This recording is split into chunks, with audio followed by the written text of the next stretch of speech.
Hello friends, myself Upendra Kumar Verma, Assistant Professor Physics, Government Dr. Indrajit Singh College, Akaltara. For my video lecture, I have selected topic Hall effect, that is from BSc Part 3, subject of Physics, and the paper 2, chapter Magnetism.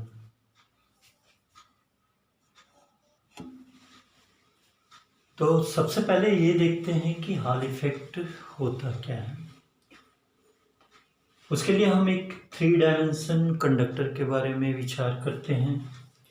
यदि इस conductor के x दिशा में धारा प्रवाहित होती है और इस धारा प्रवाह की दिशा के लंबवत मतलब जेड दिशा के अनुदिश हम मैग्नेटिक फील्ड अप्लाई करते हैं, तो हम देखते हैं इस कंडक्टर में वाई दिशा के अनुदिश मतलब धारा प्रवाह की दिशा और मैग्नेटिक फील्ड की दिशा के लंबवत एक विद्युत क्षेत्र पैदा हो जाता है जिसे कहा जाता है हॉल क्षेत्र, और इस प्रभाव को बोला जाता है हॉल इफेक्ट।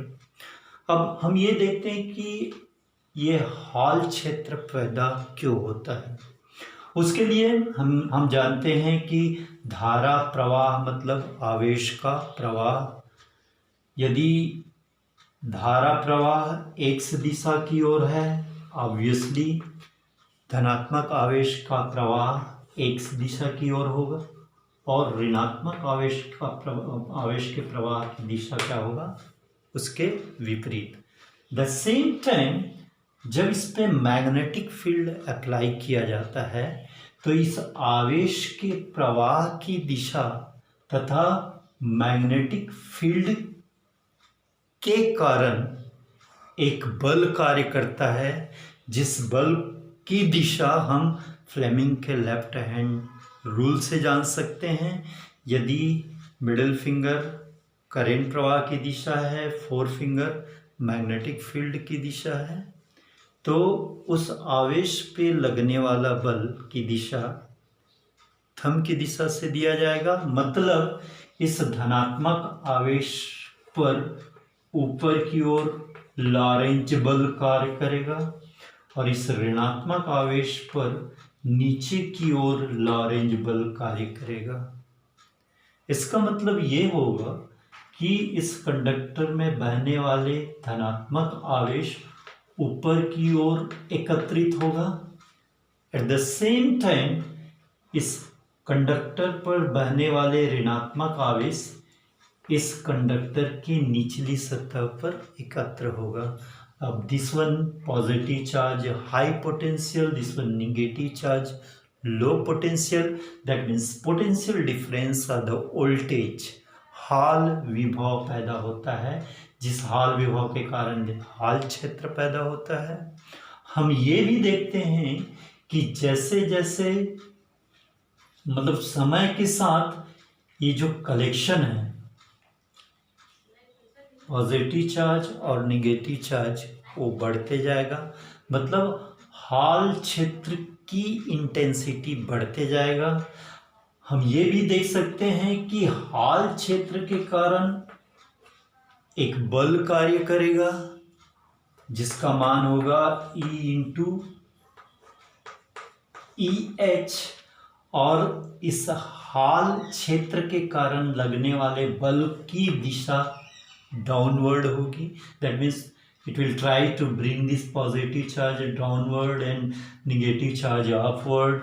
हम ये भी जानते हैं कि जो लॉरेंज बल कार्य कर रहा है ये पॉजिटिव चार्ज को ऊपर की ओर डिफ्लेक्ट कर रहा है, निगेटिव चार्ज को नीचे की ओर डिफ्लेक्ट कर रहा है।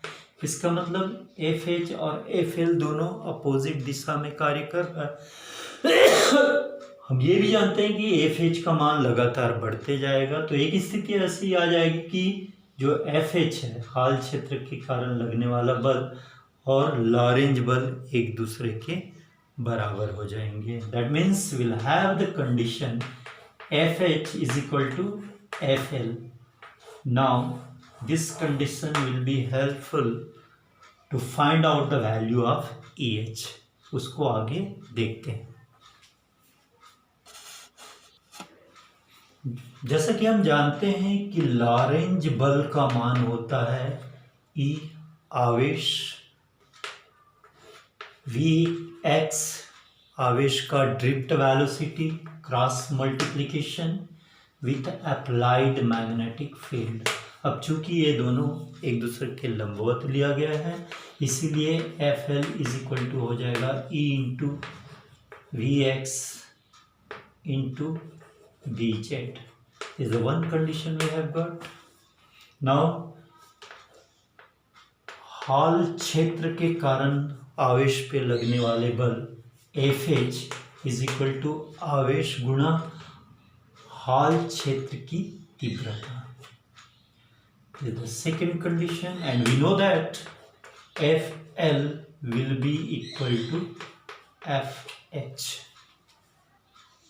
जैसे जैसे समय बढ़ते जाएगा FL का मान तो कांस्टेंट रहेगा for the constant magnetic field applied and the constant flow of current, लेकिन FH का मान चूंकि कलेक्शन आवेशों का कलेक्शन टॉप और बॉटम में बढ़ते जाएगा, इसलिए FH का मान बढ़ते जाएगा। देन विल हैव कंडीशन ये दोनों इक्वल हो जाएंगे। Now from equation number 1, 2 and 3 we will have E into V X V Z is equal to E into E H. अब ये E cancel, then will have drift velocity sorry Hall क्षेत्र की तीव्रता E H is equal to V X into B Z.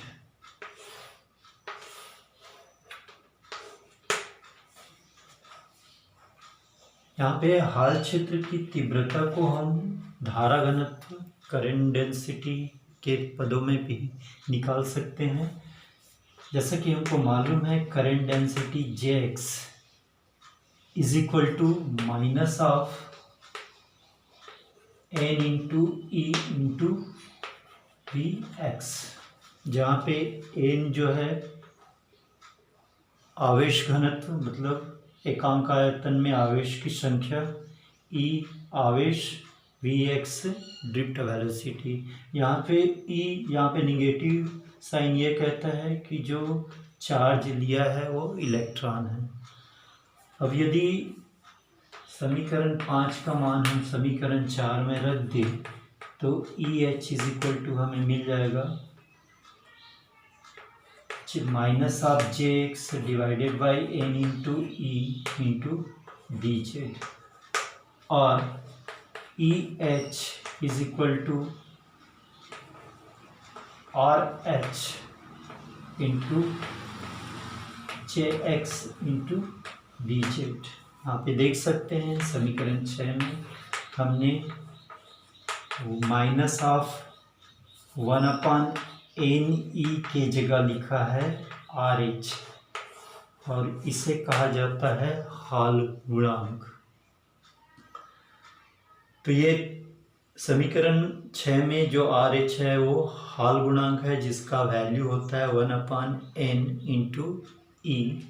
हम एक प्रायोगिक व्यवस्था करके हॉल गुणांक का मान ज्ञात कर सकते हैं, जिससे बहुत सारे कंक्लूजन किया जा सकता है। पहला कंक्लूजन तो ये कि जो हॉल गुणांक का चिन्ह है ऋणात्मक, वो लिए गए आवेश, जो हम आवेश कंसिडर किए हैं इलेक्ट्रॉन, उसी का चिन्ह है।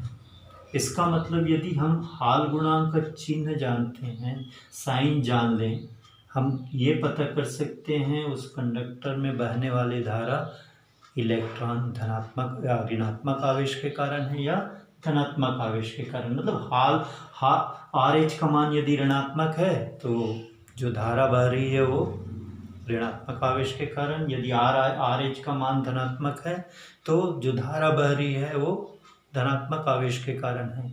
और ये इसलिए भी महत्वपूर्ण है कि सबसे पहले बार इसी इफेक्ट के कारण हमने ये पता लगाया जा सका कि जो अर्धचालक में धारा होल्स के कारण भी बहता है। करेक्ट है। दूसरा चीज़ ये है कि आर एच का मान ज्ञात करने से हम एन का मान निकाल सकते हैं। एन है आवेश घनत्व, मतलब एकांक आयतन में आवेश की संख्या। हम एक और रिलेशन जानते हैं, conductivity is equal to mobility multiply by 1/RH। तो यहाँ पे आर एच का मान ज्ञात होने से हम कंडक्टर की कंडक्टिविटी, साथ ही साथ उस कंडक्टर में बहने वाले आवेश की मोबिलिटी मतलब गतिशीलता का मान भी ज्ञात कर सकते हैं। Thank you.